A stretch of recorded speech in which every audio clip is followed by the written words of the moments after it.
1963년부터 고고학 기록에 한 가지 의문이 자리 잡고 있습니다. 그것은 극적인 질문이 아닙니다. 대대적인 홍보나 보도 자료와 함께 등장하는 종류도 아닙니다. 조용한 종류의 질문입니다. 특별할 것 없는 제목 아래 조사보고서 선반에서 31년 동안 기다려온 종류입니다. 질문은 이렇습니다. 언덕 위에 있는 저 돌들은 무엇일까요? 1963년 시카고 대학교와 이스탄불 대학교의 공동팀은 아나톨리아 남동부 전역의 선사 유적지를 조사하고 있었습니다. 그들은 철저하고 전문적인 사람들이었습니다. 튀르키예의 뜨거운 여름 속에서 게르무슈 산맥을 따라 언덕에서 언덕으로 이동하며 발견한 것을 기록했습니다. 샨리우르파 고대 도시에서 북동쪽으로 대략 12km 떨어진 낮고 둥근 언덕에 도착했을 때 그들은 표면에 흩어져 있는 깨진 석회암 판들을 발견했습니다. 그들은 그것을 기록했습니다. 그들은 그것이 아마도 비잔틴 시대나 중세 시대의 묘지일 것이라고 결론지었습니다. 그리고 그들은 다음 장소로 이동했습니다. 그 보고서는 기록 보관소로 들어갔습니다. 기록 보관소는 선반에 놓였습니다. 선반에는 한 발견과 다음 발견 사이의 세월 동안 대학 도서관에 쌓이는 특별한 종류의 먼지가 쌓였습니다. 그리고 그 언덕, 즉 지역 주민들이 튀르키예어로 배불뚝이 언덕과 비슷한 뜻인 괭베클리 테페라고 불렀던 그 언덕은 기다렸습니다. 그 언덕은 이미 오랜 시간 동안 기다려왔습니다. 31년 후 1994년 10월 클라우스 슈미트라는 독일 고고학자가 유적지를 찾고 있었습니다. 슈미트는 북쪽으로 대략 60km 떨어진 네발리 초리라는 곳에서 수년간 일했습니다. 네발리 초리에는 T자형 석주와 조각된 동물 부조가 있었고 신석기 시대 초기로 거슬러 올라가는 조직적인 의뢰 활동의 흔적이 있었습니다. 그는 그런 것들이 어떻게 생겼는지 알고 있었습니다. 석회암 거석의 무게와 조각된 표면이 오후 햇빛을 받는 특유의 방식을 알고 있었습니다. 그는 그러한 지식을 몸으로 체득하고 있었습니다. 그러다 1991년에 아타티르크 댐이 네발리 초리 유적지를 침수시켰습니다. 유적지는 물에 잠겼습니다. 슈미트는 다른 유적지를 찾아 나섰습니다. 그는 1963년 조사 보고서를 읽었습니다. 그는 깨진 석회암 판에 대한 부분을 읽었습니다. 그는 그 언덕으로 향했습니다. 율디즈 가족이 그 땅을 소유하고 있었습니다. 그들은 수년 동안 그 땅을 경작하며 쟁기로 가공된 돌 조각들을 발견했습니다. 그들은 법이 요구하는 대로 발견한 것을 지역 박물관에 보고했습니다. 슈미트가 그 지역에 부싯돌이 있는 언덕에 대해 물었을 때 가족 중 한 명이 그를 경사면 위로 안내했습니다. 그 길은 어려웠을 것입니다. 지형은 불규칙했고 골짜기로 잘려 있었으며 현무암 블록들로 인해 불안정했습니다. 슈미트가 처음 정상에 서서 시카고 팀이 묘지라고 불렀던 것을 보았을 때 저녁 해는 하란 평원을 가로질러 낮게 비추고 있었습니다. 그는 묘지를 보지 못했습니다. 그는 T자형 석주의 꼭대기를 보았습니다. 슈미트는 독일어에서 번역된 자신의 말로 그 순간을 직접 묘사했습니다. 그는 다채로운 저녁빛에 대해 기록했습니다. 경사면과 혼란스러운 지형, 그리고 인지의 순간에 대해 이야기했습니다. 그의 설명에 따르면 그것은 연극적인 순간이 아니었습니다. 그보다 더 조용했습니다. 훈련된 눈이 낯선 곳에서 익숙한 형태를 만나는 순간이었습니다. 그 이해는 충격으로 다가온 것이 아니었습니다. 오랫동안 찾고 있던 것을 마침내 발견한 사람의 느리고 안정적인 확신처럼 도착했습니다. 그는 이듬해인 1995년에 발굴을 시작했습니다. 그가 다음 20년 동안 발견한 것은 다음과 같았습니다. 그 언덕에는 하나의 석조 원형이 아니라 여러 개가 있었습니다. 몇 개의 기둥이 아니라 지표투과 레이더와 지자기 조사를 기반으로 한 그의 추정으로는 대략 8헥타르에 걸쳐 묻혀 있는 최소한 16개의 거석 원형이 있었습니다. 그의 팀이 작업했던 1에이커의 발굴 지역은 전체 유적지의 5%도 안 되는 부분이었습니다. 그는 고고학자들이 그곳을 50년 더 발굴하더라도 거의 건드리지 못할 것이라고 여러 번 말했습니다. 기둥들은 T자형이었으며 높이는 3m에서 5m 이상이었습니다. 많은 기둥들이 7에서 10톤 사이의 무게가 나갔습니다. 인접한 석회암 고원의 채석장에 아직 남아있는 일부 기둥들은 16톤에 달했습니다. 그것들은 석기와 뼈도구를 사용하여 바위에서 잘라냈습니다. 금속도 없었습니다. 바퀴도 없었습니다. 그것들을 제자리로 끌어다 놓을 동물도 없었습니다. 그리고 그 표면에는 동일한 석기로 옅은 석회암에 새겨진 동물들이 있었습니다. 여우, 독수리, 전갈, 뱀, 멧돼지, 사자, 가젤, 두루미, 거미 등이 있었습니다. 그리고 그 동물들 사이에는 특별한 주의를 기울여 특정 기둥에 조각된 전혀 동물이 아닌 형태들도 있었습니다. 1994년 당시에는 아무도 해독할 도구를 가지고 있지 않던 형태들이었습니다. 슈미트는 거의 20년 동안 매년 봄에 2달, 가을에 2달씩 유적지에서 작업했습니다. 그는 샨리우르파에 집을 구매했습니다. 그 집은 그의 거점이 되었습니다. 유적지는 그의 삶이 되었습니다. 그는 그 유적지에 대한 표현을 만들었는데 그 표현은 너무 자주 반복되어 이제는 그 무게를 거의 잃어버렸습니다. 그가 말하기를 먼저 신전이 생겼고 그 다음 도시가 생겼습니다. 그의 요점은 이렇습니다. 고고학의 기존 가정은 항상 조직화된 종교와 기념비적인 건축물이 정착 문명의 산물이라는 것이었습니다. 먼저 농업이 필요했습니다. 잉여 식량과 분업, 계층, 그리고 국가가 필요했습니다. 그래야만 거대한 것을 짓고 의미를 부여할 수 있었습니다. 퀘베클리 테페는 수렵 채집인들에 의해 건설되었습니다. 채움층에서는 길들여진 곡물이 발견되지 않았습니다. 길들여진 동물도 없었습니다. 알려진 선사시대 세계에서 그 가장 큰 의례 복합 단지를 지은 사람들은 가재를 사냥하고 야생식물을 채집했으며 아직 길들여지지 않은 풍경 속에서 이동했던 사람들이었습니다. 이것이 퀘베클리 테페가 깔끔하게 답변하기를 거부한 첫 번째 질문이었습니다. 두 번째 질문은 더 어려웠습니다. 클라우스 슈미트는 2014년 7월 20일 독일에서 수영하던 중 심장마비로 사망했습니다. 그는 60세였습니다. 독일 고고학 연구소는 리 클레어의 지휘 아래 작업을 계속했습니다. 2018년 이 유적지는 유네스코 세계유산 목록에 등재되었습니다. 이제 수백만 명의 사람들이 이 지역을 방문합니다. 샴리우르파 박물관 소장품 중 96개의 유물 전시회가 2026년 2월 베를린의 제임스 시몬 근동 박물관에서 열렸습니다. 그 언덕은 유명해졌습니다. 그리고 여전히 D구역의 특정 기둥 표면에는 아무도 완전히 설명하지 못한 흔적들이 남아 있습니다. 고고학자들이 독수리 돌이라고 부르는 43번 기둥의 말입니다. 모든 사람의 만족을 줄 만큼은 아니었습니다. 아직은 아닙니다. D구역의 중앙 기둥 중 하나 가까이에 서 보세요. 지금은 그렇게 할 수 없습니다. 이 유적지는 관리되고 보호되며 현대적인 보호 구조물 아래 지정된 통로를 통해서만 접근할 수 있습니다.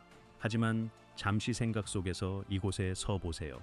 기둥이 시야를 가득 채울 만큼 충분히 가까이 서 보세요. 그 돌은 석회암입니다. 그것은 유적지 가장자리의 고원에서 수백 미터 떨어진 곳에서 잘라냈습니다. 석회암은 퇴적암으로 고대 해양 생물에 압축된 잔해, 즉 조개 껍데기, 산호, 골격 조각들이 수백만 년에 걸쳐 압축되어 엮고 부드러운 가공 가능한 돌로 형성된 것입니다. 그것은 화강암보다 부드럽습니다. 인내심 있는 손길에 쉽게 가공됩니다. 적절한 조건에서 적절한 도구를 사용하면은 더 단단한 돌 조각으로 그 표면에 선을 새길 수 있습니다. 그리고 그 선은 11,000년 동안 보존될 것입니다. 이 선들은 보존되었습니다. 기둥의 T자형은 우연이 아니며 순전히 장식적인 것도 아닙니다. 그 비율은 의도적입니다.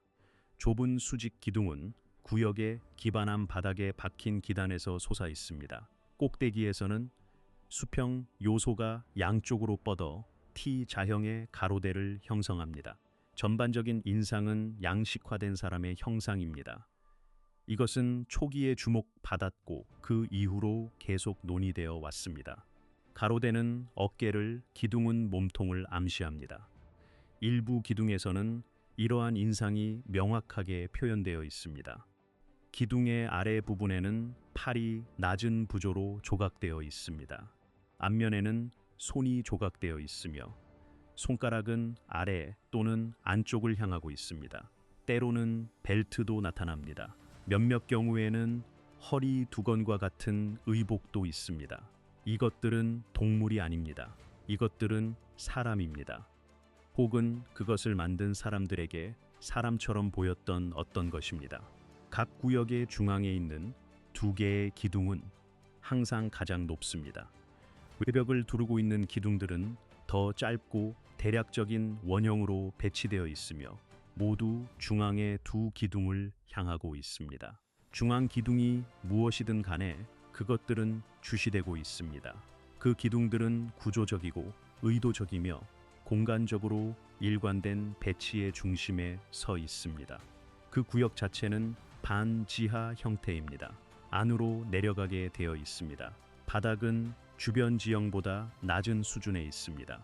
돌 벤치가 내부 벽을 따라 놓여 있습니다. 영구적인 지붕의 증거는 없으며 구역들이 지붕으로 덮였거나 부분적으로 가려졌었는지에 대한 질문은 아직 해결되지 않았습니다. 해결된 것은 이것입니다. 이곳에 온 사람들은 잠을 자거나 먹거나 거래하기 위해 온 것이 아니었습니다. 그들은 특정 공간 배열을 요구하는 무언가를 위해 왔습니다. 중심과 주변, 안을 향한 시선, 그리고 일상 세계의 수준보다 아래로 내려가는 것을 말합니다. 안의 공기는 달랐을 것입니다. 더 시원하고 돌 냄새와 폐쇄된 석회암 특유의 광물성 습기 냄새가 났을 것입니다. 바깥의 소리, 즉 하란 평원을 가로지르는 바람, 새들의 소리, 동물의 움직임 등은 벽에 의해 약해졌을 것입니다. 이 공간에서 무슨 일이 일어났든 그것은 바깥 세상과 분리되어 일어났습니다. 기둥을 자르는 데 사용된 도구들이 유적지에서 발견되었습니다. 부싯돌 칼날, 석기끝, 뼈도구 등이었습니다. 청동도 없었습니다. 철도 없었습니다. 석회암은 이러한 도구들로 작업하기에 충분히 부드럽습니다. 그러나 일부 조각의 정교함은 주어진 도구를 고려할 때 거의 불합리할 정도의 기술을 시사합니다. 돌의 여러 면에 걸쳐 2mm만큼 얇은 선과 4mm만큼 정교하게 제어된 깊이가 그러합니다. 거의 그렇지만은 완전히는 아닙니다. 충분한 시간과 충분한 동기가 주어진 인간의 손은 비범한 것을 만들어냅니다. 괴베클리 테페에서 정확히 그 동기가 무엇이었는지에 대해 역사가들은 여전히 논쟁합니다. 논쟁의 여지가 없는 것은 그 결과입니다. 이 기둥에 있는 동물들은 스케치된 것이 아니었습니다. 그것들은 묘사되었습니다. 각각은 실제 생명체에서 관찰되어 본질적인 형태로 축소되었고 그런 다음 시간이 걸려 습득되는 선의 정확성으로 돌에 옮겨졌습니다. 이 조각가들이 누구였든지 간에 그들은 이것에 능숙해지기 위해 수년을 보냈습니다. 그리고 D구역의 43번 기둥에는 다른 조각들과는 상당히 다른 조각이 있습니다.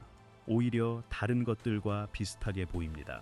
동물들은 같고 기술도 같으며 돌도 동일한 옅은 석회암입니다. 그러나 배열은 다릅니다. 밀도가 다릅니다. 의도적인 구성의 느낌은 말로 표현하기는 어렵지만 그 앞에 오랫동안 서 있었던 사람들에게는 즉시 분명하게 드러납니다. 이 돌 위에서 무언가가 이야기되고 있었습니다. 논쟁은 무엇에 관한 것인지에 대한 것입니다. 거기에 무엇이 있는지부터 시작해야 합니다. 이것이 그 돌이 요구하는 엄격함입니다. 43번 기둥의 넓은 면에는 대략 2m 높이와 1m 너비의 표면에 다음과 같은 형상들이 배열되어 있습니다. 커다란 독수리 한 마리가 있습니다. 날개를 펼치고 있습니다. 그것은 오른쪽 날개 아래에 무언가를 들고 있습니다. 원반이나 원 혹은 하늘의 특정 위치에 있는 태양일 수도 있습니다. 독수리 아래에는 전갈이 있습니다. 그 지역 토종 전갈과 일치하는 종으로 식별될 만큼 해부학적으로 충분히 정확하게 묘사되었습니다. 전갈의 오른쪽에는 옆모습으로 그려진 아이벡스, 즉 야생 염소가 있습니다. 이 모든 것 아래, 기둥의 맨 아래에 조각된 것은 동물이 아닌 형상입니다. 사람입니다. 머리가 없습니다. 목은 깔끔하게 끝나 있는데 마치 지머르가 처음부터 있을 의도가 없었거나 제거하는 것이 요점인 것 같습니다. 몸은 엎드린 채 수평으로 놓여 있으며 마치 쓰러지거나 놓여 있는 것 같습니다. 그리고 여기에 윈스 노트로프와 독일 고고학 연구소의 동료들이 주목했지만 대부분의 대중적인 이야기에서는 조용히 생략하는 세부 사항이 있습니다. 머리 없는 형상에는 남근이 있습니다. 이는 강조되어 있으며 분명하게 존재합니다. 이것은 단순히 죽음의 형상이 아니라는 것을 의미합니다. 많은 고대 의례에서 머리 없는 남자는 죽음과 희생, 삶과 죽음의 경계를 나타냅니다. 그러나 강조된 남근을 가진 머리 없는 남자는 더욱 모호한 존재입니다. 이는 두 가지 상반된 의미를 동시에 지닙니다. 노트로프는 이 점을 2017년에 지적했습니다. 그러나 이 유적지에 대한 대중적인 설명에서는 그가 충분히 인정받지 못했습니다. 기둥의 상단 테두리를 따라 고고학자들이 핸드백 모양이라고 부르는 것들이 줄지어 있습니다. 이것들은 반복적이고 규칙적이며 충분히 일관된 형태를 가집니다. 그래서 이것들은 장식적인 우연이 아니라 인식된 상징임이 분명합니다. 유사한 핸드백 문양은 이 지역의 다른 유적지와 고대 수메르처럼 멀리 떨어진 곳에서도 나타납니다. 그것들이 실제 물체, 예를 들어 가방이나 용기, 의례적 의미를 지닌 그릇 등을 나타내는지에 대한 질문은 해결되지 않았습니다. 그것들이 더 추상적인 것을 상징하는지에 대한 의문도 여전합니다. 아무도 괵베클리 테페 사람들이 그것들을 무엇이라고 불렀는지 알지 못합니다. 그 모양이 나타내는 개념에 대해 그들이 어떤 단어를 사용했는지도 아무도 모릅니다. 이것은 이 연구의 영구적인 한계 중 하나입니다. 괵베클리 테페를 건설한 사람들은 문자가 생기기 전에 살았습니다. 도자기가 없던 시대에 살았습니다. 읽을 수 있는 흔적을 남기는 조직 시스템도 그들에게는 없었습니다. 그들이 무엇을 생각하고 무엇을 명명하며 무엇을 의도했는지에 대한 모든 것은 돌 자체와 여러 돌에 나타난 패턴에서 추론해야 합니다. 추론은 지식과 동일하지 않습니다. 이는 이 유적지가 분명히 보여주기를 요구하는 구별점입니다.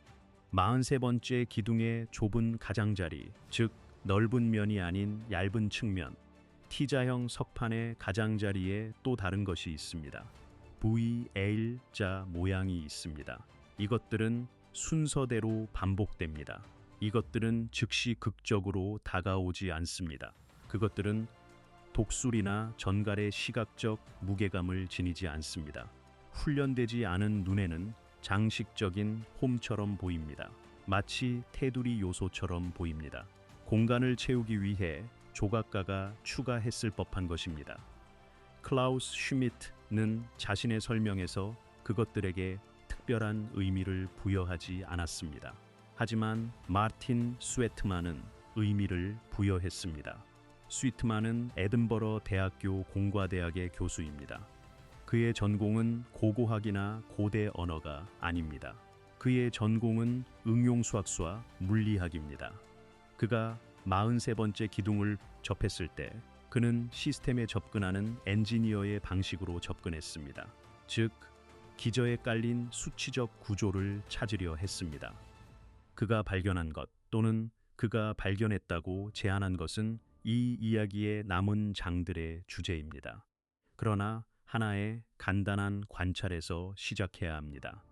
이것이 돌이 요구하는 학문적 자세이기 때문입니다. 43번째 기둥의 좁은 가장자리에 있는 VA자 모양은 모두 365개입니다. 365입니다. 태양년의 일수입니다. 역사가들은 이것이 의미 있는 것인지 아니면 우연의 일치인지 여전히 논쟁합니다. 셈법은 논란이 되어 왔습니다. 세는 방식의 방법론도 논란이 되어 왔습니다. 상징과 날짜의 연결 또한 논란의 대상이었습니다. 이것들은 동료 검토 저널에서 진지한 사람들에 의해 진행된 합법적인 논쟁입니다. 그리고 그것들은 여전히 해결되지 않고 있습니다. 그러나 365는 365입니다. 아무도 완전히 일축할 수 없었던 질문은 이것입니다. 서기 전 12,000년에 이 울타리 안에 서 있던 사람들이 무언가를 세고 있었는지에 대한 것입니다.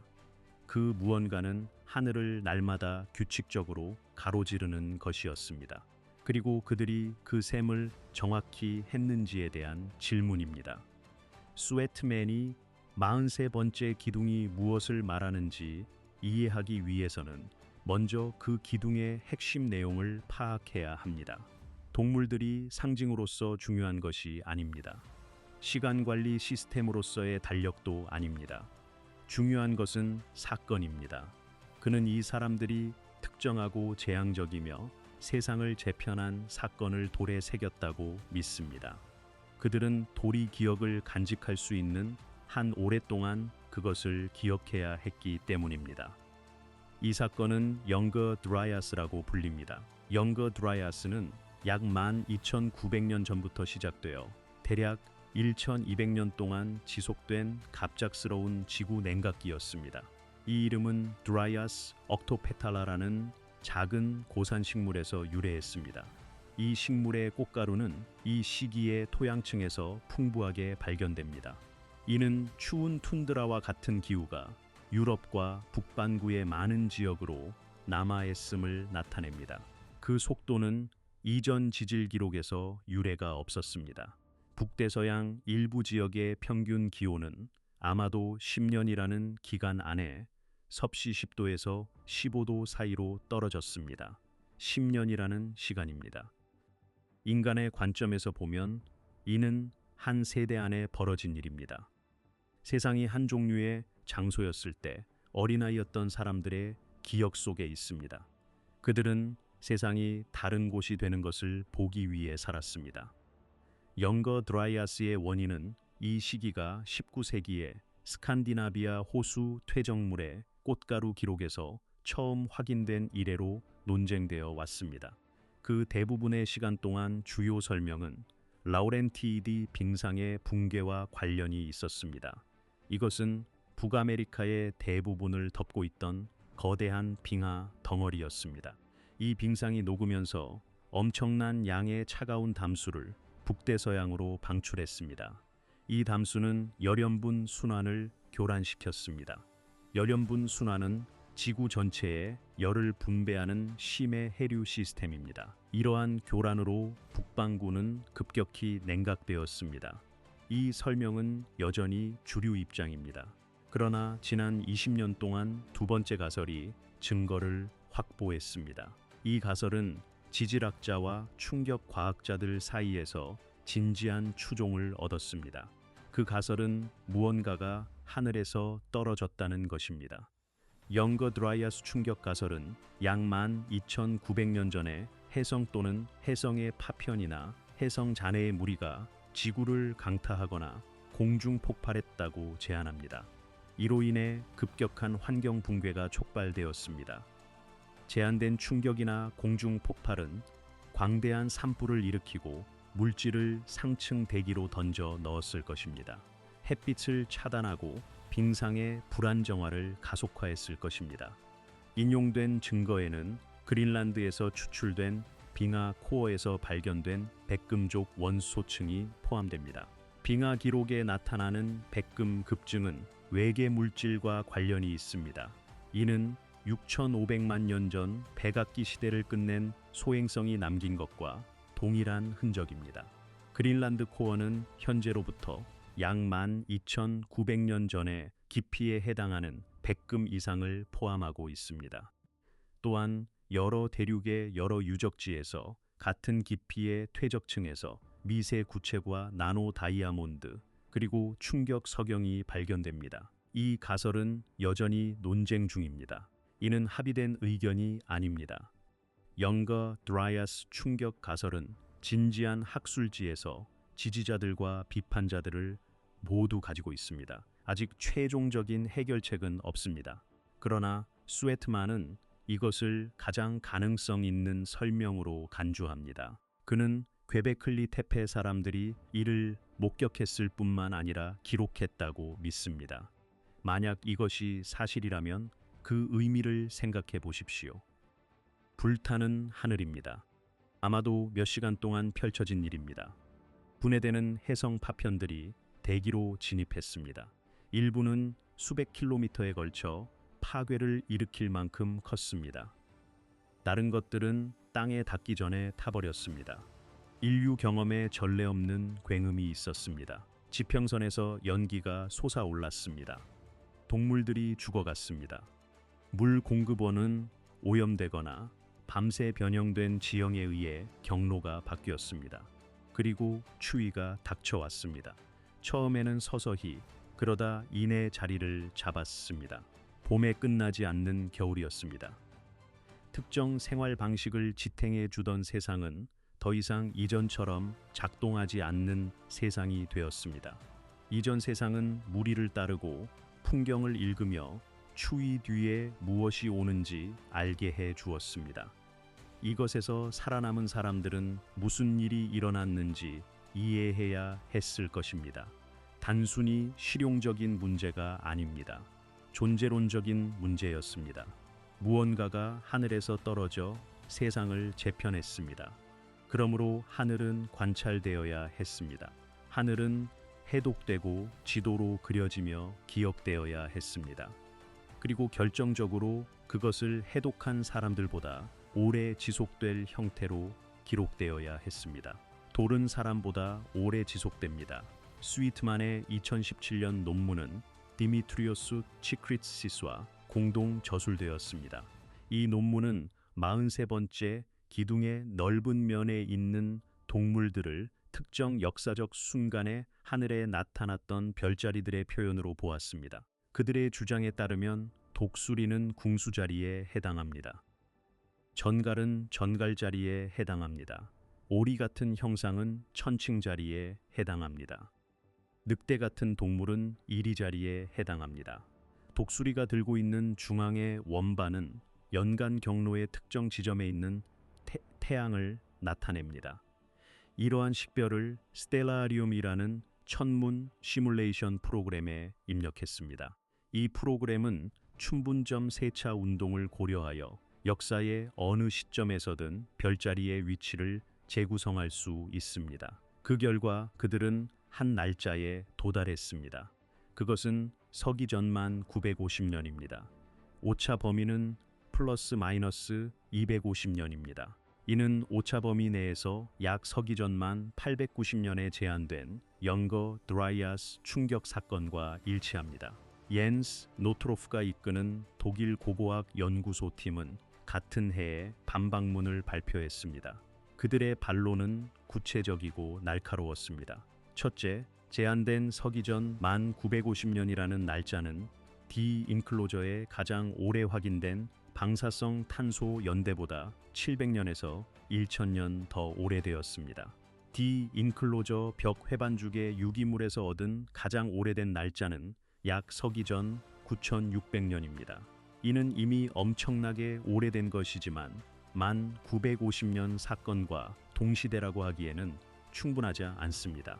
둘째, 노트로프 팀은 동물과 별자리의 연결이 주관적이라고 주장했습니다.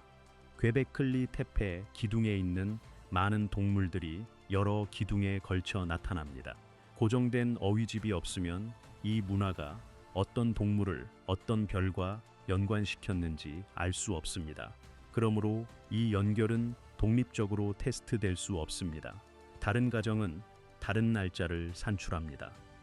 셋째, 기둥 바닥에 머리 없는 남자는 이미 언급된 이유로 순수한 죽음의 상징으로 해석될 수 없습니다. 그 형상의 복잡성은 돌에 대한 단일 서사적 해석을 복잡하게 만듭니다. 스위트만은 이에 응답했습니다. 노트로프의 팀은 그 응답에 다시 응답했습니다. 2017년에 발행된 Mediterranean Archaeology and Archaeometry의 두 연속 호에 이들의 논쟁이 게재되어 있습니다. 이 논쟁은 궁극적으로 지식을 생산하는 신중하고 끈질긴 의견 불일치의 종류를 정확히 나타냅니다. 그래서 이 논쟁은 전체적으로 읽어볼 가치가 있습니다.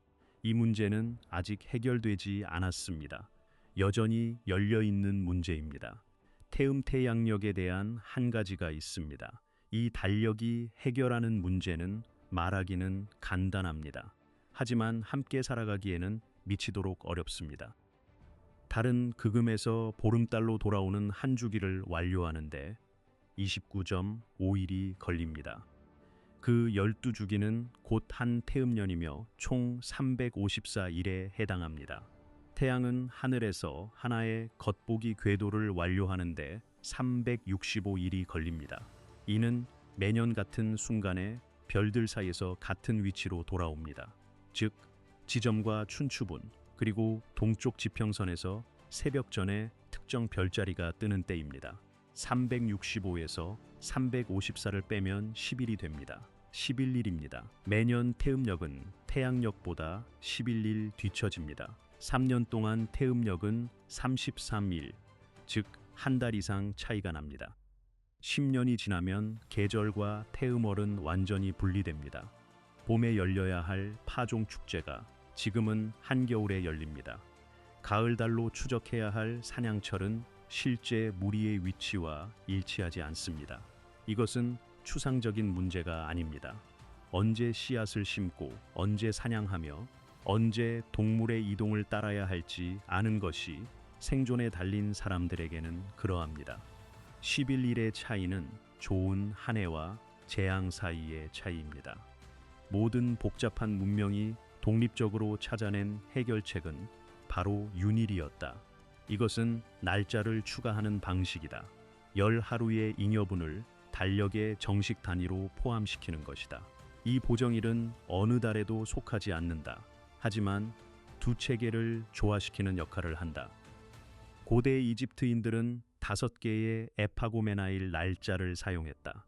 이를 통해 12달, 360일의 행정 달력을 태양년과 조화시켰다. 이후 바빌로니아 천문학자들은 정교한 윤월 제도를 사용했다. 현재도 사용되는 히브리 달력은 19년 주기의 특정 해에 윤달을 추가한다. 이는 음력 월이 계절과 일치하도록 유지한다. 스웨트맨의 2024년 논문은 퀘베클리 테페의 건축자들이 11개의 윤희를 사용했다고 제안한다. 이 논문은 2024년 7월에 타임 앤 마인드 저널에 게재되었다.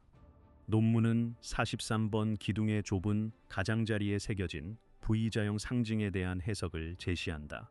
이는 2017년 해석 논문보다 훨씬 더 나아간다. 스위트만은 각 V자형이 하루를 나타낸다고 주장한다. V자형 상징들은 여러 묶음으로 배열되어 있다. 이 묶음들을 세어보면 완전한 태음태양력 체계와 일치하는 순서가 나타난다. 이는 각 각각 29일 또는 31일로 구성된 12개의 음력월을 포함한다. 여기에 어느 달에도 속하지 않는 11개의 추가일이 있다. 총합은 365일이다. 만약 이 해석이 정확하다면 43번 기둥의 좁은 가장자리는 단순한 장식 테두리가 아니다. 그것은 작동하는 달력이다. 가장 오래된 것으로 알려진 작동하는 달력이다. 다른 확인된 태음 태양력 체계보다 수천 년 앞선다. 이제 오늘 밤 이야기의 제목을 만든 부분이다. 만약 V자형 상징들이 달력이라면 그것들은 태양년의 길이를 아는 사람에 의해 새겨진 것이다. 365일이다. 361이 아니다. 371도 아니다. 365일이다. 이 숫자를 얻으려면 여러 세대에 걸친 지속적이고 체계적인 하늘 관측이 필요하다.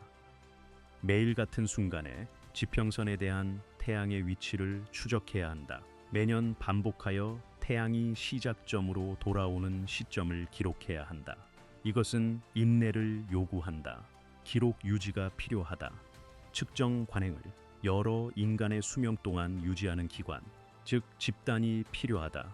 하지만 그 부분은 이상한 점이 아니다. 이상한 부분은 이것이다. 43번 기둥의 넓은 면을 특정 별자리와 연결하고 그 별자리들로부터 과거의 날짜를 도출하기 위해 스웨트맨은 춘분점의 세차 운동을 고려해야 했다.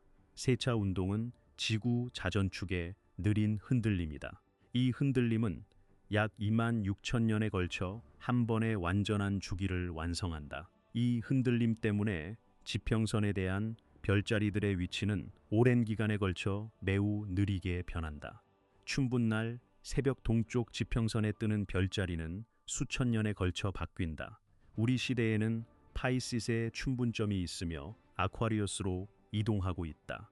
기원전 9600년에는 완전히 다른 하늘의 부분에 있었다. 이 변화는 실제이다. 이는 측정 가능하다.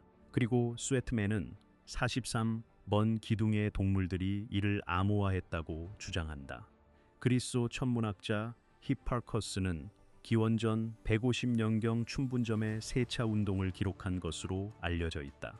그것은 이 현상에 대한 인류의 인식을 확인하는 최초의 기록이다. 하지만 스웨트맨의 해석이 옳다면 괭베클리 테페의 건축자들은 히파커스가 기록하기 약만 800년 전에 세차 운동 지식을 돌에 새겨 넣은 것이다. 이것이 바로 석공의 실수이다. 이것은 오류라는 의미의 실수가 아니다. 오히려 부주의한 드러냄, 즉 의도치 않은 폭로라는 의미의 실수이다. 석공은 다음 몇 세기 안에 묻혀서 12,000년 동안 다시는 볼 수 없게 될 유적지 안에 석회암 기둥 가장자리를 조심스럽게 작업했다. 그는 선사시대의 이 깊이에서 누구도 예상치 못했던 더욱 정밀한 기록을 남겼다. V자형 상징들은 365를 나타낸다. 넓은 면에 새겨진 별자리들은 세차 운동 시간 속의 특정 순간을 나타낸다. 이 둘을 합치면 단순히 사건을 기념하는 것이 아니다. 이는 이 돌을 만든 사람들이 방대한 시간 동안 하늘이 어떻게 움직이는지 이해했음을 보여준다. 수년이나 여러 세대를 넘어 천구 자체의 느린 수천 년에 걸친 이동까지 말이다. 그 지식은 전통을 요구한다. 학교를 요구한다. 오랜 기억을 요구한다. 이는 신석기 시대 수렵 채집인의 일반적인 이미지보다 더 체계적인 것을 의미한다. 학자들은 이 해석이 정확한지 여부에 대해 여전히 의견이 분분하다. V자형 상징의 개수 세기는 논란이 되어 왔다. 정확한 숫자는 돌의 손상된 부분에 대한 해석에 따라 달라진다. 별자리 매핑은 독립적인 열쇠 없이는 여전히 주관적이다. 세차 운동 주장은 해석 날짜 가설과 V자형 달력을 상호 강화하는 것으로 받아들여야 한다. 일부 비평가들은 이를 순환 논리라고 주장한다. 이것들은 합당한 반론이다. 아직 모든 사람의 만족을 얻을 만큼 답변되지 않았다. 하지만 스웨트맨의 2024년 논문은 동료 심사를 통과하여 타임 앤 마인드에 게재되었다. 이 저널은 테일러 앤 프랜시스에서 발행하며 고고학, 의식, 문화에 초점을 맞추고 있다. 논문은 2022년 2월 14일에 접수되었고 2024년 6월 18일에 채택되었다. 이는 2년에 걸친 심사 과정으로 신속한 승인이 아니다. 이제 이 질문은 학계 문헌에서 공식적으로 논의되고 있다. 그리고 그 돌은 여전히 거기에 있다. 여전히 그 수를 담고 있다. 43번 기둥을 떠나기 전에 유적지 자체를 살펴보자. 중앙 기둥들이 아니다. 고리를 살펴보자. D 유적지에는 발굴이 허용하는 한 바깥쪽 고리에 11개의 기둥이 있다. 중앙에는 2개의 기둥이 더 서 있다. 총 합은 13개이다. 하지만 고리 안에는 11개가 있다. 이 숫자는 괵베클리 테페에서 다시 나타난다. 다른 유적지들, 다른 구조물들, 같은 숫자이다. 이 숫자는 카라한 테페에서도 다시 나타난다. 카라한 테페는 괵베클리 테페에서 약 30km 떨어진 유적지이다. 같은 샨루우파 주에 위치하며 비슷한 시대로 거슬러 올라간다. 일부 지층에서는 더 이른 시기일 가능성도 있다. 카라한 테페에는 거석으로 된 수영장 구조물이 있다. 이것은 11개의 수직 돌로 지어졌다. 11개. 스웨트맨은 이를 알아차리고 해석을 제안했다. 11개는 우연이 아니다. 11개는 태음태 양력의 윤일 숫자이다. 그것은 음력이 태양년보다 부족한 11일의 간격을 물리적으로 구현한 것이다. 건축적으로 만들어진 것이다. 이 공간을 사용했던 사람들이 직접 보고 만지고 손으로 셀 수 있는 형태로 돌에 새겨졌다. 그 유적지는 달력이다. 고리 안의 11개 기둥은 달과 해를 조화시키는 11일이다. 만약 이 해석이 옳다면 D 유적지에 들어가 돌 고리를 둘러본 모든 사람들은 서 있었다. 그들은 자신들의 의례 달력을 지배했던 천문체계의 작동 모델 안에 서 있었던 것이다. 그 건물은 시계였다. 그 건축물은 지식이었다. 이것은 비범한 주장이며 그렇게 다루어져야 한다. 비범한 주장은 신중한 증거를 요구한다. 그리고 이곳의 증거는 이 유적지와 관련된 모든 것과 마찬가지로 논쟁의 여지가 있다. 하지만 잠시 반론을 생각해보자. 산악 지형 30km로 분리된 여러 유적지에서 새겨지고 세어지고 반복되는 11개라는 숫자가 이 맥락에서 달리 무엇을 의미할 수 있을까? 숫자 7은 수메르 신화, 히브리 경전, 이집트 행정체계, 바빌로니아 천문학에 나타난다. 학자들은 고대 근동 전역에서 7을 문화적으로 중요한 숫자로 인식한다. 이를 우연으로 가정하지 않는다. 왜 7인가? 왜냐하면 7은 고대 천문학자들에게 알려진 가시적인 천체의 숫자이기 때문이다. 해, 달, 그리고 육안으로 보이는 5개의 행성이다. 숫자들은 고대 건축물의 무작위로 나타나지 않는다. 고대 건축물의 숫자들은 거의 항상 그 구조물을 지은 사람들에게 중요한 무언가를 암호화하고 있다. 문제는 괵베클리 테페의 11개가 무엇을 암호화하는가이다. 무언가를 암호화하는지 아닌지가 아니다. 열 하루 문제에 대해 주목할 만한 또 다른 점이 있다. 이것은 모든 농업 사회가 음력 주기와 태양력 주기 모두에 의존하기 시작하는 순간 직면하는 문제이다. 음력 주기는 월경 주기, 조수 패턴, 야행성 동물의 행동을 지배한다. 이 모든 것은 수렵 채집인과 초기 농부 모두에게 엄청난 실용적 중요성을 지닌다.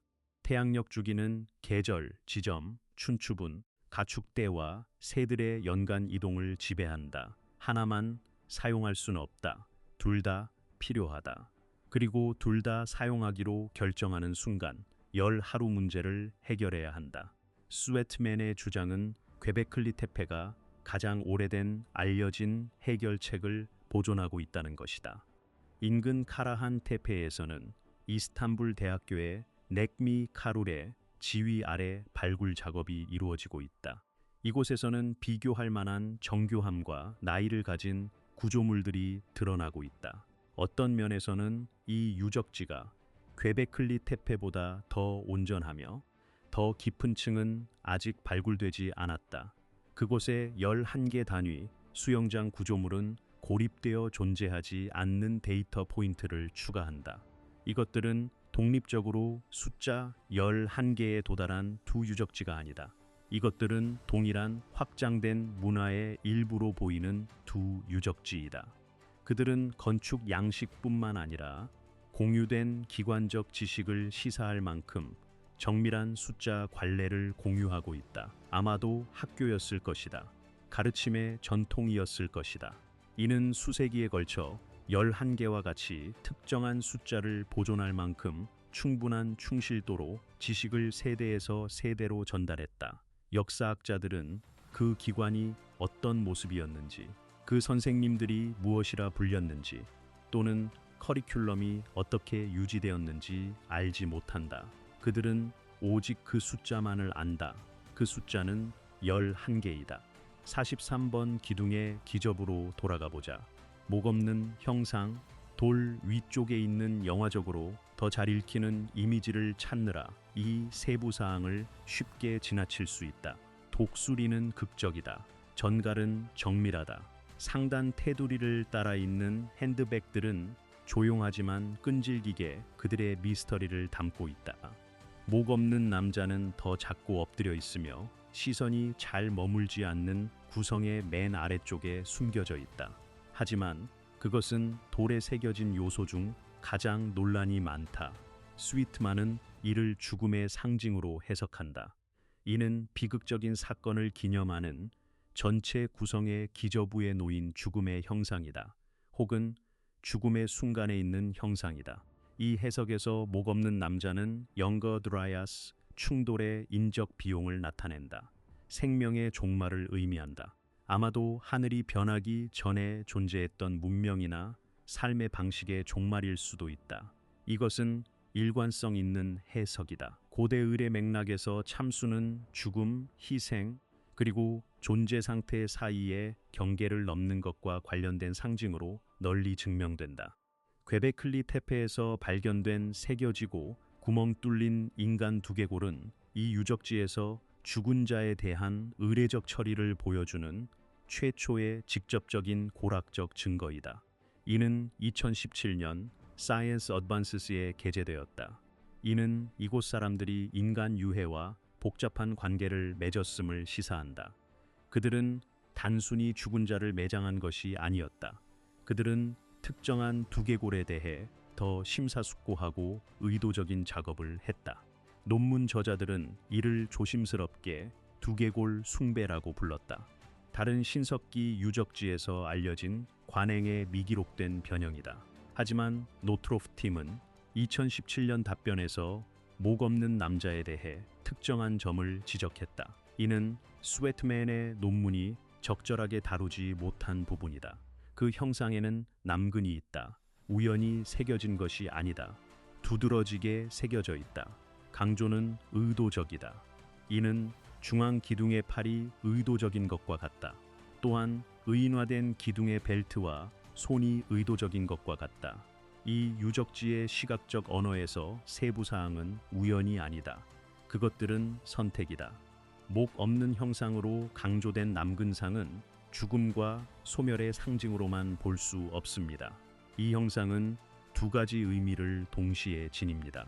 끝과 이어짐을 동시에 이야기합니다. 아니면 현대의 어떤 해석 틀로도 명확하게 설명되지 않는 무언가일 수도 있습니다. 노트로프는 그것이 무엇을 의미하는지 안다고 주장하지 않았습니다.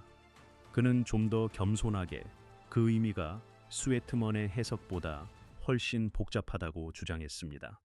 기둥의 구성은 단순한 재앙 이야기가 아니었습니다. 그것은 만든 사람들의 상징 세계에 더 밀접하며 더 깊이 있고 층층이 쌓인 의미를 담고 있었습니다. 바로 여기에 진정한 어려움이 있습니다. 노트로프의 말이 아마 맞을 것입니다. 괵베클리 테페의 상징적 어휘는 적절한 소프트웨어로 해독될 암호가 아닙니다. 그것은 사라진 사람들이 사용했던 언어입니다. 사전이 남아있지 않은 방언으로 외부에서 추측만 할 수 있는 주제들을 담고 있습니다.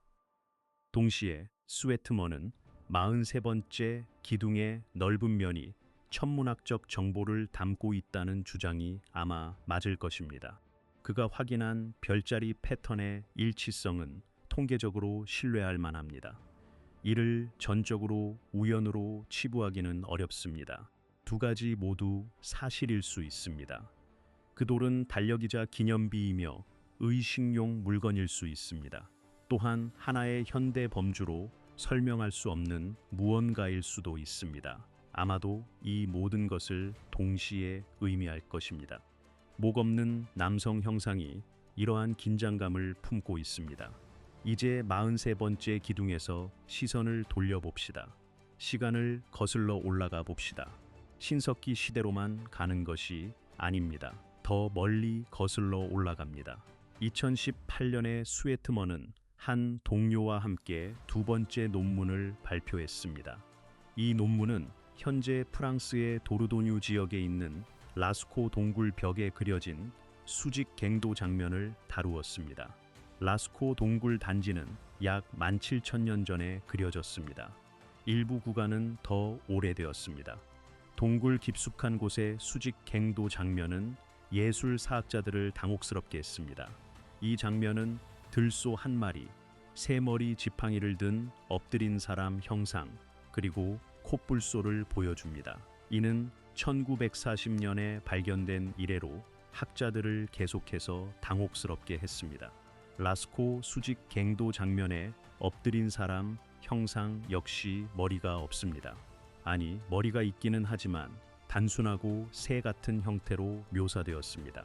이는 근처의 자연스러운 들소와는 달랐습니다. 콧불소에 쏟아 부어진 정성스러운 묘사와도 달랐습니다. 스웨트먼은 43번째 기둥에 사용했던 동일한 고고 천문학적 방법을 적용했습니다. 그는 라스코 동굴의 동물들을 별자리에 매핑했습니다. 그는 스텔라리움을 통해 그 위치를 분석했습니다. 그리고 한 날짜에 도달했습니다. 약 공통시대 이전 1550년이었습니다. 이는 200년 정도의 오차를 가집니다. 그는 이것을 해성 기념 그림으로 제안했습니다. 이는 43번째 기둥과 목적이 유사했습니다. 재앙적인 충돌 사건의 기억을 보존하기 위해 모임 장소에 새겨지거나 그려진 기록이었습니다. 이 해석이 맞다면 아직 논란의 여지가 있지만 해성 사건을 천문학적 이미지로 기록하는 전통은 공통시대 이전 적어도 15,000년부터 시작됩니다. 이 전통은 공통시대 이전 1950년까지 이어졌습니다. 이 전통은 4,000년 동안 지속되었습니다. 다음으로 사자 인간이 있습니다. 호렌슈타인 슈타델의 사자 인간은 조각된 상입니다. 그것은 약 30cm 높이이며 메머드 상아로 만들어졌습니다. 독일 남부 슈바벤 알프스 지역의 동굴에서 조각난 채로 발견되었습니다.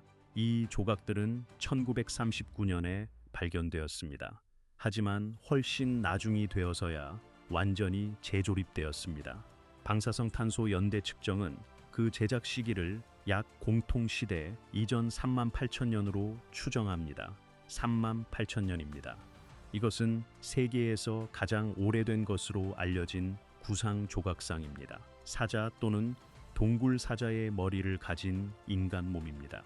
이것은 키메라와 같은 형상이며 두 가지 다른 존재 범주의 요소를 결합한 복합적인 존재입니다. 스웨트먼의 더 광범위한 연구는 사자 인간 또한 황도대 지식을 담고 있다고 주장합니다. 특히 사자 머리는 특정 세차 운동 위치의 사자 자리를 나타냅니다. 또한 이 형상이 동일한 오랜 천문학적 기념 전통의 또 다른 반복이라고 주장합니다.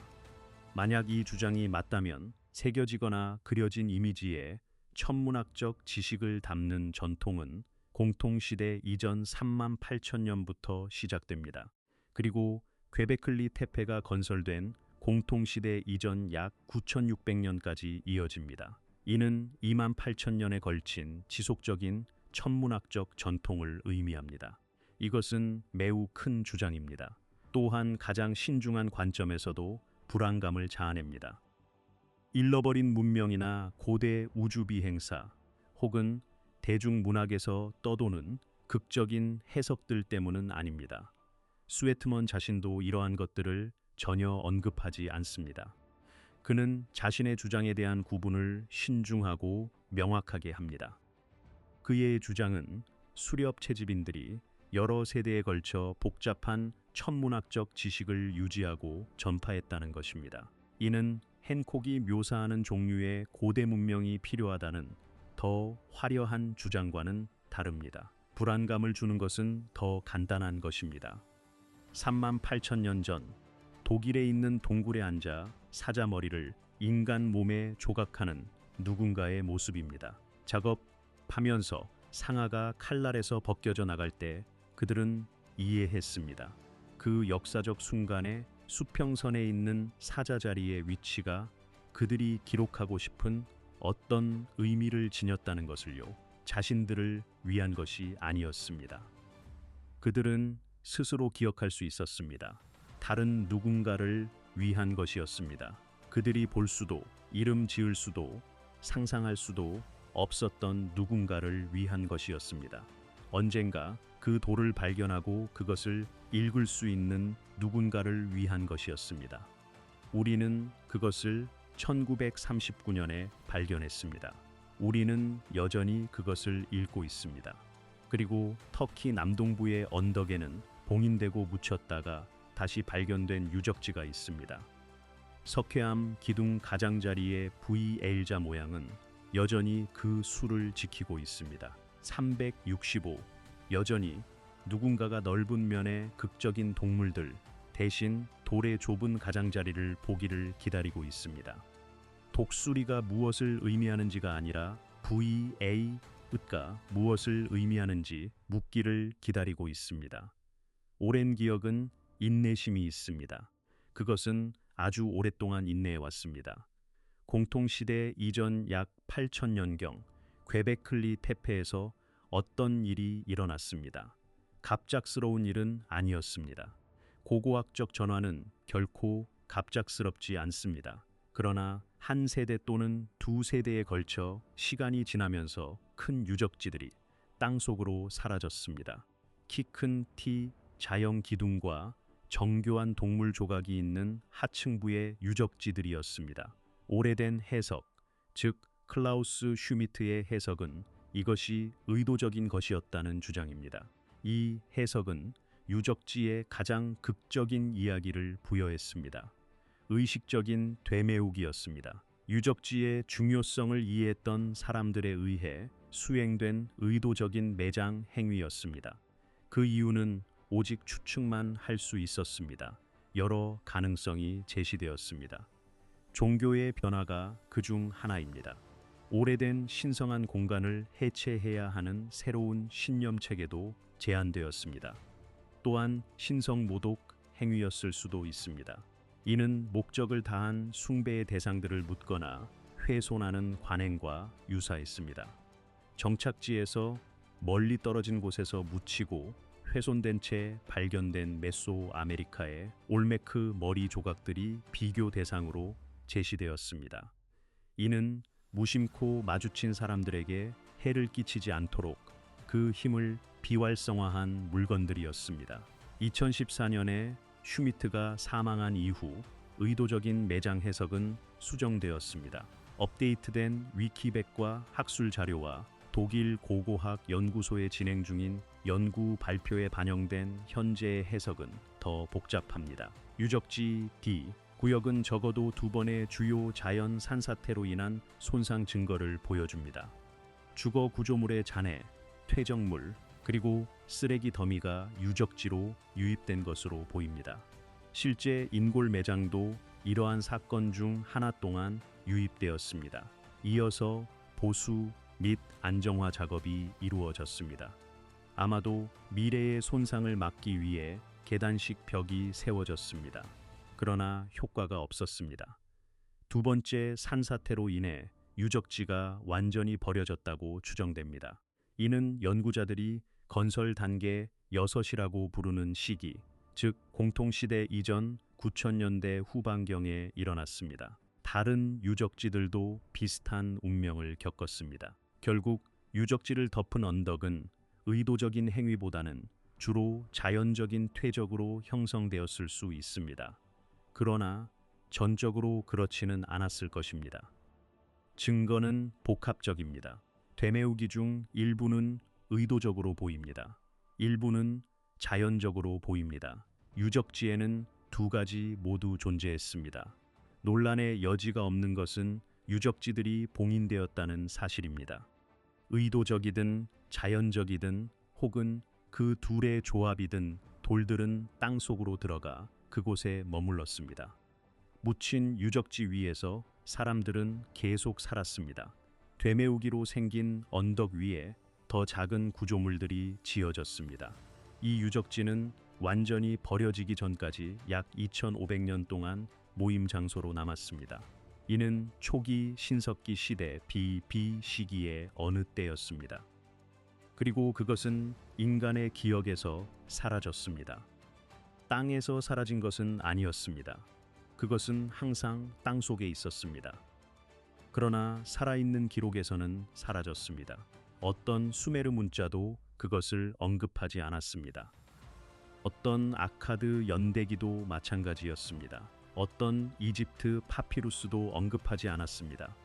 그것을 만들고 사용하고 묻고 결국 잊어버린 사람들은 그것이 무엇인지에 대한 어떤 기록도 남기지 않았습니다.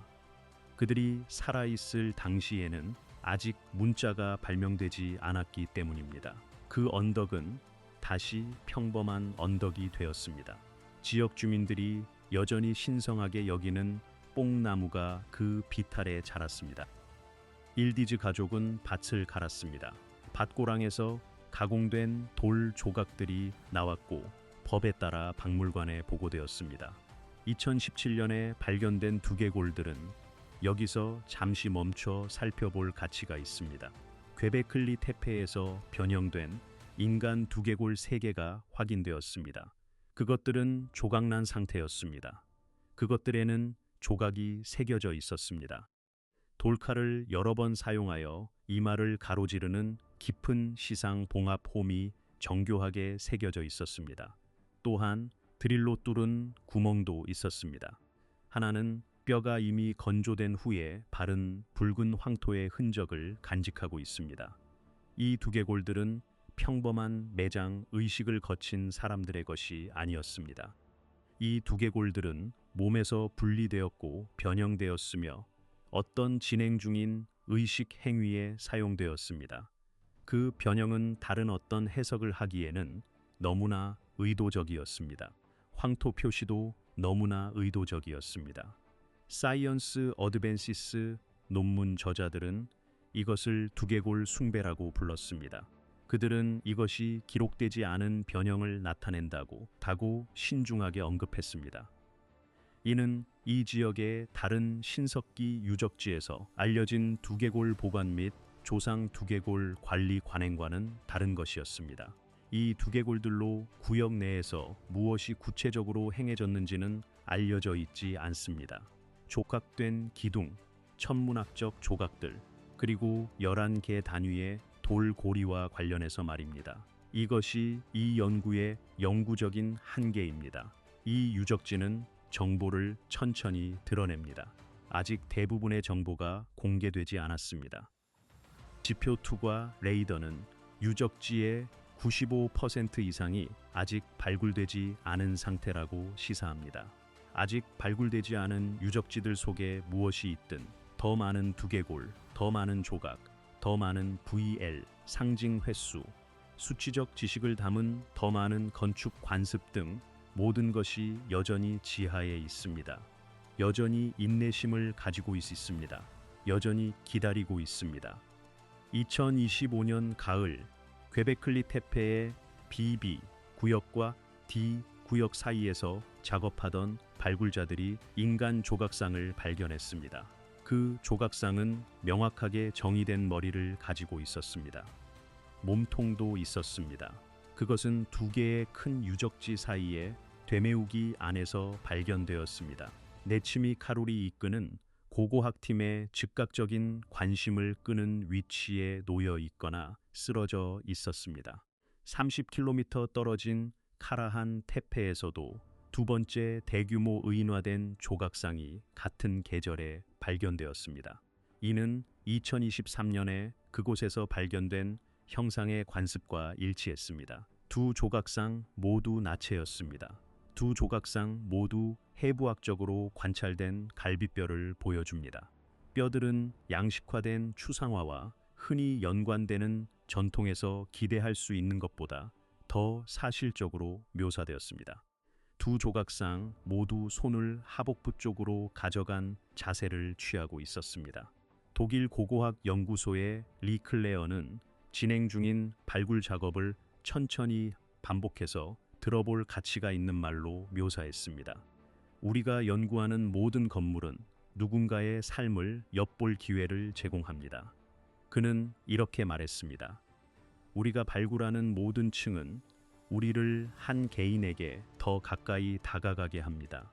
우리는 그들의 뼈를 통해 그 사람을 거의 만질 수 있습니다. 우리는 그들의 신념 체계에 대한 통찰력을 얻고 있습니다. 거의 만질 수 있습니다. 그들의 뼈를 통해서 말입니다. 새벽 전 시간의 산맥은 매우 고요합니다. 하란 평원은 남쪽으로 넓게 펼쳐져 있습니다. 이 평원은 평평하고 고대하며 오랜 시간 동안 인간의 손에 의해 경작되었습니다. 이곳의 거주층은 미터 단위로 측정될 정도입니다. 남서쪽으로 12km 떨어진 샨리우르파 시는 축적된 시간의 무게를 지니고 있습니다. 그곳은 십자군이 에데사라고 불렀던 도시입니다. 또한 전통적으로 예언자 아브라함의 고향으로 알려진 도시입니다. 샴리우르파는 너무나 오랫동안 도시였기에 그 시작을 아무도 기억하지 못합니다. 언덕 이 풍경에서 완만하게 솟아 있습니다. 언덕은 스스로를 드러내지 않습니다. 절벽이나 협곡 또는 날씨에 시달린 해안선처럼 극적이지 않습니다. 그것은 능선 위에 있는 낮고 둥근 모양입니다. 옅은 석회암으로 덮여 있으며 주변 평원에서 보입니다. 내부의 유적 안에서 맑은 밤에는 하늘이 매우 크게 보입니다. 43번 기둥 가장자리에 있는 V자 모양은 대략 10mm 너비였습니다.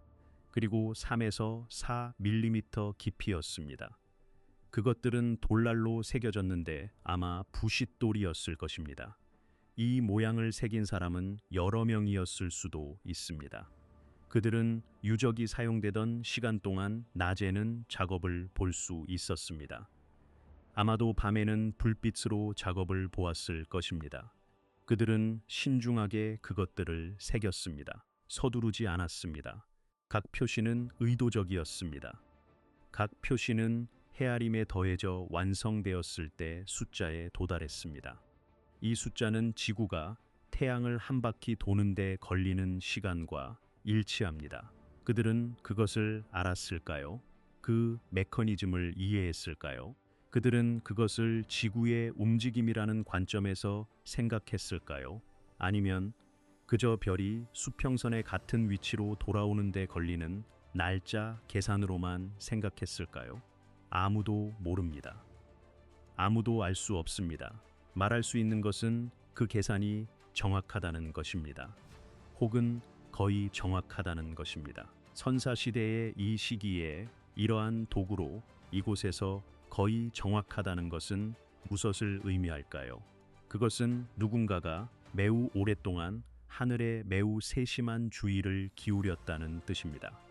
이 유적지는 지금으로부터 30년 동안 발굴되었습니다.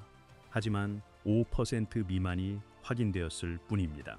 나머지 95%에 무엇이 있는지는 현재 세계에서 가장 큰 고고학적 미스터리 중 하나입니다. 레이더 조사는 이미 노출된 것 외에 최소한 16개의 거석고리를 보여줍니다. 틀림없이 더 많은 유적이 있을 것입니다. 더 많은 기둥, 더 많은 조각, 더 많은 동물 부조들이 있습니다. 또한 더 많은 V자 모양의 상징들이 있을 수 있습니다. 유적이 건설될 당시에도 이미 오래된 것이었던 수치 지식을 담고 있을 수도 있고 아닐 수도 있는 건축 양식도 더 있을 것입니다. 어쩌면 기둥의 좁은 가장자리에서 아무도 발견하리라 예상치 못했던 종류의 조각도 더 있을 수 있습니다. 이것은 신중하게 제시되는 추측입니다. 넓은 면에 새겨진 극적인 동물들을 볼 때 놓치기 쉬운 종류의 세부 사항도 더 있을 것입니다. 더 많은 실수들도 있습니다. 터키 남동부의 겨울 햇살은 몇 달 동안 평원을 가로질러 낮게 들어옵니다.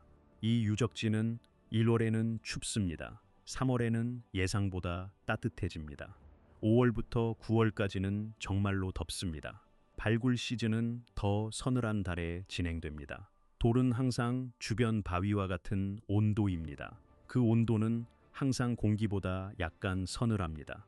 그늘에 있던 석회암 표면에 손을 얹으면 온기가 전달되기 전의 순간이 있습니다. 그 순간 돌은 당신이 살고 있는 것과는 다른 연력학적 영역에 속하는 것처럼 느껴집니다. 더 오래된 것입니다. 현재로부터 약간 분리되어 있습니다. 그 느낌은 어떤 것의 증거도 아닙니다. 그것은 단지 감각일 뿐입니다. 그러나 고고학은 이 감각에 끊임없이 맞서 싸웁니다.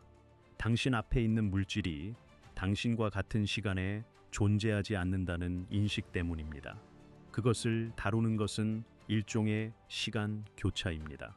당신이 만지는 것은 너무나 오랫동안 사라져버린 손들에 의해 마지막으로 만져진 것입니다.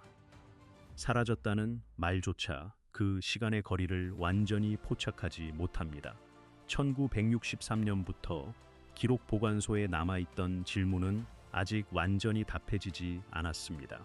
언덕 위의 그 돌들은 무엇일까요? 우리는 예전보다 더 많은 것을 알고 있습니다. 우리는 그것들이 지구상의 어떤 유사한 구조물보다도 오래되었다는 것을 압니다. 우리는 그것들이 농사를 짓지 않고 도자기를 만들지 않았으며 도시를 가지고 있지 않았던 사람들에 의해 건설되었다는 것을 압니다. 우리는 그것들이 기둥의 배열과 특정 돌의 좁은 가장자리에 있는 V자 모양 표시들의 천문학적 지식을 담고 있었다는 것을 압니다. 우리는 그것들이 죽음과 죽은 사람들과의 정교한 의례적 관계를 시사하는 방식으로 인간의 두개골을 처리했다는 것을 압니다. 우리는 기원전 8000년경 누군가가 유적들을 봉인하고 떠났다는 것을 압니다. 우리는 그 언덕이 기다렸다는 것을 압니다. 별들은 움직입니다. 그것들은 어떤 한 인간의 삶도 직접적으로 인지할 수 없는 시간의 규모로 천천히 움직입니다. 춘분점의 세차 운동은 한 번의 완전한 주기를 완료하는데 26,000년이 걸립니다. 괴베클리 테페가 건설된 이후 이 주기는 아직 절반도 끝나지 않았습니다. 별자리들은 바뀌었지만 제자리로 돌아오지는 않았습니다. 43번 기둥의 계산은 변하지 않습니다. 석회암 기둥의 좁은 가장자리에는 365개의 표시가 있습니다.